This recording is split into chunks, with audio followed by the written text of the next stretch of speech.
Health news మీకోసం.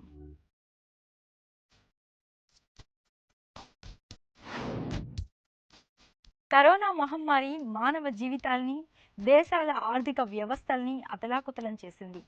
Covid ధాటికి ప్రపంచ దేశాలన్నీ తమ సరిహద్దుల్ని మూసేశాయి. ప్రయాణాలపై నిషేధాన్ని విధించాయి. అయితే కరోనా వైరస్ వ్యాప్తికి అడ్డుకట్ట వేయడానికి ప్రయాణాలపై నిషేధం కంటే భౌతిక దూరం పాటించడమే మేలని ఒక తాజా పరిశోధన వెల్లడిస్తోంది. ప్రయాణాలపై నిషేధం వల్ల 4 వారాల పాటు వైరస్ పతాక స్థాయికి చేరకుండా చూడొచ్చు. అంతేగాని వైరస్ వ్యాప్తిని పూర్తిగా అడ్డుకోలేమని డెన్మార్క్కు చెందిన పరిశోధకులు పేర్కొంటున్నారు. వివిధ దేశాల్లో వైరస్ వ్యాప్తి తీరుతెన్నులను పరిశీలించిన తర్వాత తాము ఈ అభిప్రాయానికి వచ్చామని university of Denmark and Danish of advanced science సంస్థకు చెందిన పరిశోధకులు వివరిస్తున్నారు. ప్రపంచ దేశాల్లోని అనేక ప్రాంతాల్లో వైరస్ విస్తరిస్తున్న క్రమాన్ని పరిగణనలోకి తీసుకుని పరిశోధకులు భౌతిక దూరాన్ని పాటించడమే మేలన్న నిర్ణయానికి వచ్చారు. ప్రయాణాలపై నిషేధం మూలంగా వైరస్ వ్యాప్తికి పూర్తిగా అడ్డుకట్ట వేయలేదు.